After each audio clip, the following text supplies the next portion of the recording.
पहले लोग इंश्योरेंस के लिए एंडोमेंट प्लान्स लेना अधिक पसंद करते थे, क्योंकि एंडोमेंट प्लान्स में इंश्योरेंस तो मिलती है, साथ में उसमें विद इंटरेस्ट पैसे भी रिटर्न मिलते हैं। यदि पॉलिसी होल्डर की मृत्यु नहीं होती है तो मैच्योरिटी के समय विद इंटरेस्ट पैसे रिटर्न होते हैं। लेकिन आज चूंकि सोशल मीडिया का युग है, लोग फेसबुक, यूट्यूब और दूसरी जगहों पर टर्म इंश्योरेंस के बारे में बहुत सुनते हैं, बहुत कुछ देखते हैं, तो लोगों के बीच टर्म इंश्योरेंस का क्रेज बढ़ता जा रहा है।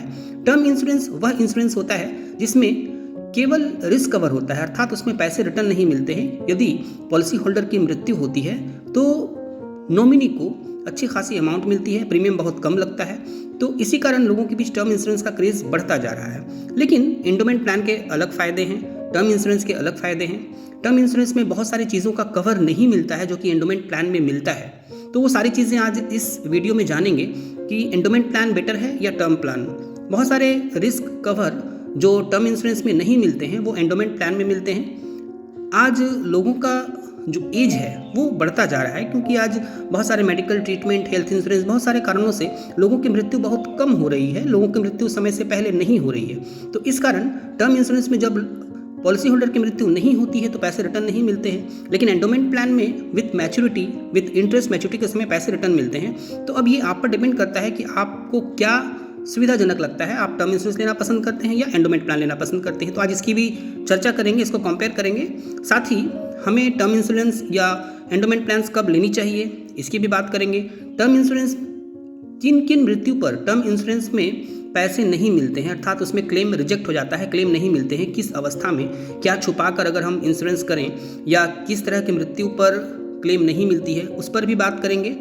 कितनी एज तक हमें यह ले लेनी चाहिए, हमें टर्म इंश्योरेंस के साथ राइडर्स ऐड करनी चाहिए या नहीं, इस पर भी बात करेंगे। बहुत सारे लोग क्या करते हैं कि हेल्थ इंश्योरेंस में राइडर ऐड करते हैं किंतु टर्म इंश्योरेंस में राइडर ऐड नहीं करते। तो चूंकि इंश्योरेंस, लाइफ इंश्योरेंस में एक बार जब आप प्रीमियम फिक्स कर लेते हैं तो आपको जब तक आपकी प्रीमियम कंटिन्यू रहती है तो वही फिक्स अमाउंट आपको देना पड़ता है। तो अगर आप कम एज में टर्म इंश्योरेंस लेते हैं तो आपकी प्रीमियम बहुत कम होती है, तो राइडर्स की प्रीमियम भी बहुत कम होते हैं, और जब तक आप प्रीमियम देंगे वही प्रीमियम आपको देना पड़ेगा। लेकिन आप हेल्थ इंश्योरेंस में अगर राइडर ऐड करते हैं तो एज के साथ साथ उसमें प्रीमियम अमाउंट बढ़ते हैं, तो आपके राइडर्स के अमाउंट भी बढ़ जाते हैं और प्रीमियम अमाउंट के साथ साथ वो बहुत अधिक बढ़ते चले जाती है एज के साथ साथ। तो आपको राइडर्स टर्म इंश्योरेंस के साथ ही ऐड करनी चाहिए, जिससे कि जिस प्रीमियम पर यह फिक्स हो जाए वही प्रीमियम लगातार आगे भी चलती रहे। अब टर्म इंश्योरेंस सभी को मिलती नहीं है, इसके लिए कुछ शर्तें हैं जिन शर्तों को पूरी करने पर ही टर्म इंश्योरेंस दी जाती है। जैसे कुछ कंपनियां हैं जो 5 लाख एनुअल इनकम से कम वाले लोगों को टर्म इंश्योरेंस नहीं देती है। जिनकी एनुअल इनकम 5 लाख से कम है उनको कुछ कंपनियां टर्म इंश्योरेंस प्रदान नहीं करती हैं। ज़्यादातर टर्म इंश्योरेंस के लिए आपका इनकम टैक्स रिटर्न फाइल होना ज़रूरी है, यानी कि बिना इनकम टैक्स रिटर्न फाइल वालों को टर्म इंश्योरेंस नहीं दी जाती है। तो ये कुछ शर्तें हैं जिनको पूरी करने पर ही टर्म इंश्योरेंस दी जाती हैं। तो इसी कारण जो लोग टर्म इंश्योरेंस नहीं ले पाते हैं उनको एंडोमेंट प्लान के ऊपर, यानी रेगुलर इंश्योरेंस प्लान के ऊपर डिपेंड होना पड़ता है, क्योंकि उन लोगों को टर्म इंश्योरेंस शर्तों के अनुसार नहीं दी जा सकती और इनमें ज़्यादातर लोग शामिल होते हैं जिनको टर्म इंश्योरेंस नहीं मिल सकती। तो उन लोगों के लिए एंडोमेंट प्लान ही बेटर होता है और उन लोगों को एंडोमेंट प्लान पर ही निर्भर होना पड़ता है। चूँकि उनकी इनकम कम होती है तो उनके लिए एंडोमेंट प्लान सुविधाजनक होता है, क्योंकि कुछ नहीं होने पर अंत में मैच्योरिटी अमाउंट विद इंटरेस्ट मिल जाती है, और यदि कुछ हो जाता है तो उन लोगों की जो फैमिली बैकग्राउंड होती है उस हिसाब से जो उनको इंश्योरेंस दी जाती है, जिस तरह के इंश्योरेंस वो लेते हैं वो उनके फैमिली के लिए सफिशिएंट होती है। तो ये डिपेंड करता है कि आपका क्या इनकम है, आपका क्या बैकग्राउंड है, उस हिसाब से ही आपको टर्म इंश्योरेंस या एंडोमेंट प्लान लेना चाहिए। हाल ही में जी बिजनेस ने अपने फाइंडिंग्स में, अपने स्टिंग्स में यह पाया कि बहुत सारी कंपनियां ऐसी हैं जो अंडर ग्रेजुएट या जिनकी क्वालिफिकेशन ग्रेजुएट नहीं है उनको टर्म इंश्योरेंस नहीं देती है, या अंडर ग्रेजुएट को टर्म इंश्योरेंस देती भी है तो उनकी प्रीमियम बहुत हाई होती है। अब आप सोचिए, इंडिया में लगभग 12% ही ग्रेजुएट हैं, अर्थात 12% ही लोग ग्रेजुएशन करते हैं। अब बाकी बचे 88% लोग तो टर्म इंश्योरेंस ले ही नहीं पाएंगे। इस स्थिति में उन सभी लोगों को एंडोमेंट प्लान्स या रेगुलर इंश्योरेंस प्लान्स पर ही निर्भर होना पड़ता है। अब बहुत सारे यूट्यूब चैनल्स पर आप देखेंगे कि टर्म इंश्योरेंस के बारे में बखान करते हुए बहुत सारे लोग आपको मिल जाएंगे जो पेड सर्विस देते हैं, अर्थात कंपनियों से पैसे लेकर वो टर्म इंश्योरेंस का प्रचार करते हैं और उस कंपनी का लिंक उसके डिस्क्रिप्शन पर होता है और वो कहता है कि वहाँ से आप टर्म इंश्योरेंस ले लें।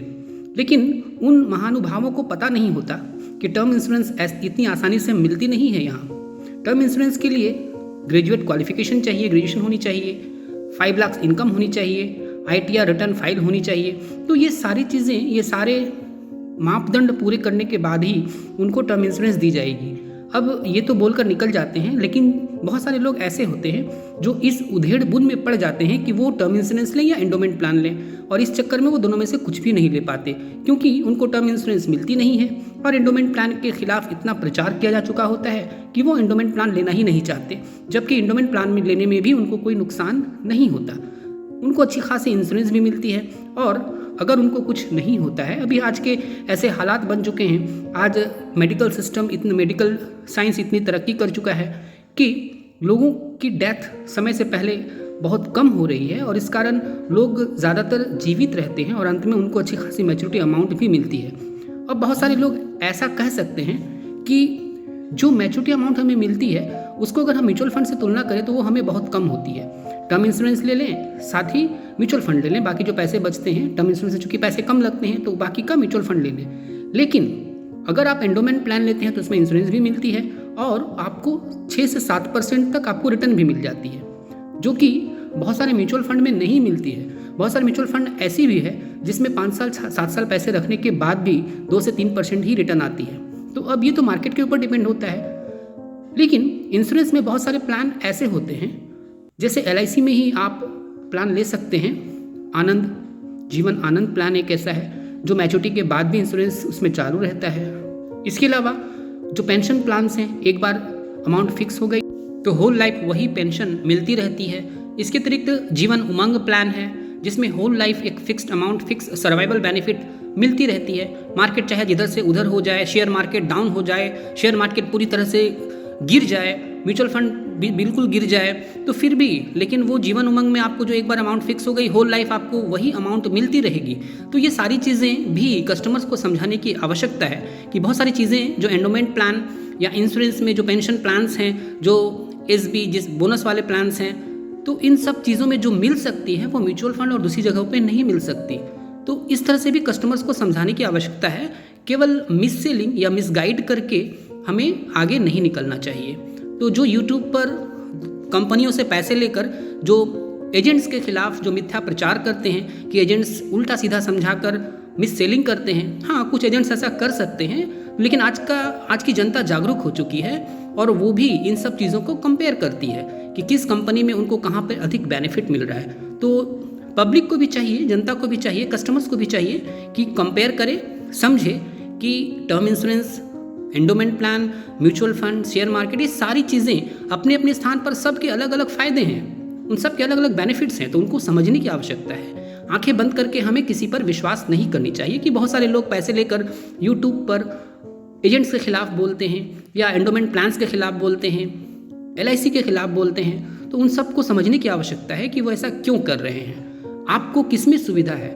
आज इतने वर्षों से एंडोमेंट प्लान्स अलग अलग कंपनियां, सिर्फ LIC ही नहीं, बाकी प्राइवेट कंपनियां भी एंडोमेंट प्लान्स बेचते हैं और उनके एजेंट्स भी इनको बेचते हैं, तो वो भी अच्छा ही काम कर रहे हैं। ऐसी बात नहीं है कि वो केवल टर्म इंश्योरेंस ही बेचते हैं।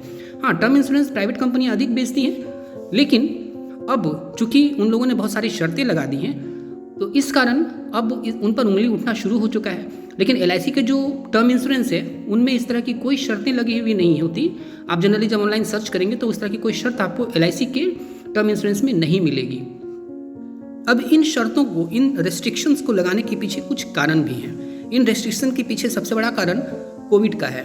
कोविड के समय में बहुत अधिक डेथ हो गया, तो डेथ क्लेम पेमेंट करने के लिए बहुत सारे अमाउंट खर्च करने पड़े कंपनियों को। अब कंपनियां चूँकि बिजनेस करने आई हैं, उनको भी पैसे देने हैं और वो पैसे पब्लिक से ही लेंगे, कस्टमर से ही लेंगे, तो इस कारण उनको प्रीमियम बढ़ाना पड़ा।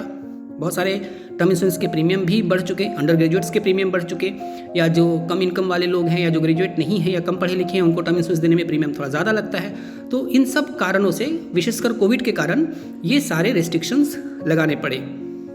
चूँकि पढ़े लिखे लोग या ग्रेजुएट लोग जो होते हैं या हाई इनकम वाले लोग होते हैं, उनकी लाइफस्टाइल हेल्दी होती है, इस कारण उनके डेथ के चांसेस थोड़े कम रहते हैं, वो अपने हेल्थ के प्रति जागरूक होते हैं। तो इस कारण ये सारे रिस्ट्रिक्शंस लगाए गए हैं, इनमें कंपनियों का भी कोई दोष नहीं है। लेकिन चूंकि IRDA की तरफ से इस तरह की कोई रेगुलेशंस नहीं है, तो कंपनियों को भी चाहिए कि इस तरह के रेगुलेशंस, इस तरह के रिस्ट्रिक्शंस को ना लगाएं, क्योंकि इंश्योरेंस का मकसद ही वही है कि ऐसे लोगों तक बेनिफिट्स को पहुँचाना जो इन सब चीज़ों से दूर हैं, इन सब चीज़ों को लेने में सक्षम नहीं है।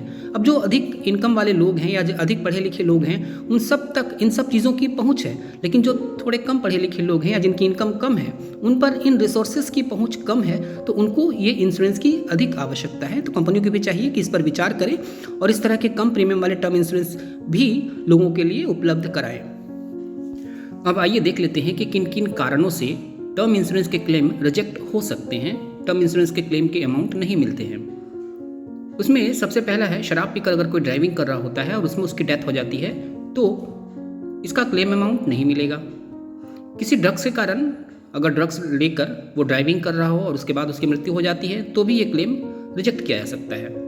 किसी स्पोर्ट्स में या किसी इवेंट में अगर कोई व्यक्ति भाग लेता है और उस दौरान उसकी मृत्यु हो जाती है तो भी कंपनियां क्लेम रिजेक्ट कर सकती हैं, उसमें भी टर्म इंश्योरेंस के क्लेम नहीं मिलेंगे। इसके अतिरिक्त कोई इलीगल एक्टिविटीज़ में भाग लेता है और उस दौरान उसकी मृत्यु हो जाती है तो भी क्लेम रिजेक्ट हो सकता है। पहले से कोई डिजीज अगर है, बीमारी है जिसको छुपाकर पॉलिसी की गई हो तो भी टर्म इंश्योरेंस के क्लेम नहीं मिलेंगे।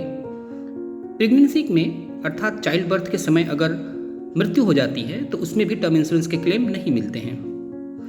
इसके अतिरिक्त स्मोकिंग अगर आपने छुपाकर किया है और स्मोकिंग के कारण ही लंग्स कैंसर या दूसरे तरह की बीमारी हुई और मृत्यु हो गई तो इसमें भी क्लेम रिजेक्ट हो जाएंगे। सेल्फ इंजरी में मृत्यु हुई तो भी क्लेम रिजेक्ट हो जाएंगे। इसके अतिरिक्त जो यौन संचारित बीमारियां हैं जैसे एड्स वगैरह, उसके कारण भी अगर मृत्यु होती है तो भी टर्म इंश्योरेंस के क्लेम नहीं मिलेंगे। मर्डर के बाद अगर सस्पेंशन, अगर सस्पेक्ट नॉमिनी होता है तो जब तक भी वो बरी ना हो जाए तब तक उनको ये अमाउंट क्लेम के नहीं मिलेंगे। इसके अतिरिक्त जो नेचुरल डिजास्टर्स हैं जैसे अर्थक्वेक वगैरह हो गए, वॉल्केनोज वगैरह हो गए, इन कारण भी अगर मृत्यु होती है तो कंपनियां क्लेम रिजेक्ट कर सकती हैं अगर उसमें राइडर ऐड की हुई ना हो। इसके अतिरिक्त सुसाइड में जो सबसे इंपॉर्टेंट पार्ट है, सुसाइड अगर विद इन 12 मंथ्स हो तो सिर्फ प्रीमियम के 80% ही रिटर्न होते हैं और 12 मंथ्स के बाद अगर सुसाइड हो तो पूरा क्लेम अमाउंट मिलता है। अगर आपने एक्सीडेंटल राइडर्स वगैरह ले रखा है तो उसमें आप एक्सीडेंटल बेनिफिट भी ले सकते हैं। अब आइए बात करते हैं कि किस एज में टर्म इंश्योरेंस ले लेनी चाहिए। आपको पता है कि टर्म इंश्योरेंस या लाइफ इंश्योरेंस में जो प्रीमियम होते हैं वो लॉक हो जाते हैं और जब तक का जितने दिनों का टर्म होता है उतने दिनों तक सेम प्रीमियम अमाउंट पे करने होते हैं। तो कम एज में अगर कोई टर्म इंश्योरेंस ले लेता है तो जितने दिनों का टर्म होगा उतने दिनों तक वही कम प्रीमियम ही उसको पे करना पड़ेगा। इसलिए कम एज में ही टर्म इंश्योरेंस ले लेनी चाहिए जब वो इनकम शुरू कर देता है तो। और अगर उसके पास डिपेंडेंट हो तो टर्म इंश्योरेंस कम एज में ही ले लेनी चाहिए, और अगर डिपेंडेंट ना भी हो तो फ्यूचर में डिपेंडेंट होंगे आफ्टर मैरिज तो उनको टर्म इंश्योरेंस ज़रूर ही कम एज में ले लेनी चाहिए जिससे कि कम प्रीमियम उसको आगे पे करना पड़े। जैसे कोई 25 वर्ष का व्यक्ति 40 वर्षों के लिए 40 वर्ष का अगर पेइंग टर्म लेता है तो उसको जीवन अमर LIC के जीवन अमर जो टर्म इंश्योरेंस एक प्लान है उसमें 50 लाख के लिए केवल 15,000 रुपये ही पे करने पड़ते हैं। लेकिन यही अगर कोई 40 वर्ष का व्यक्ति लेता है 40 वर्षों के पेमेंट के लिए तो उसको 35,000 पे करने पड़ते हैं। तो यहाँ देखिए प्रीमियम में कितना डिफरेंस है। इसी कारण कम एज में टर्म इंश्योरेंस ले लेनी चाहिए जिससे कि कम प्रीमियम उसे आगे पे करना पड़े। कम एज में टर्म इंश्योरेंस लेने के साथ साथ उसमें राइडर्स भी ऐड कर लेने चाहिए जिससे कि फ्यूचर में उनको उसका लाभ मिल सके। उम्मीद है यह जानकारी आपको पसंद आई होगी। वीडियो को लाइक करें, शेयर करें। अगर आपने सब्सक्राइब नहीं किया है तो चैनल को सब्सक्राइब कर लें और बेल आइकन को भी प्रेस कर दें जिससे जब भी कोई वीडियो अपलोड हो तो आपको उसका नोटिफिकेशन प्राप्त हो जाए। Thank you.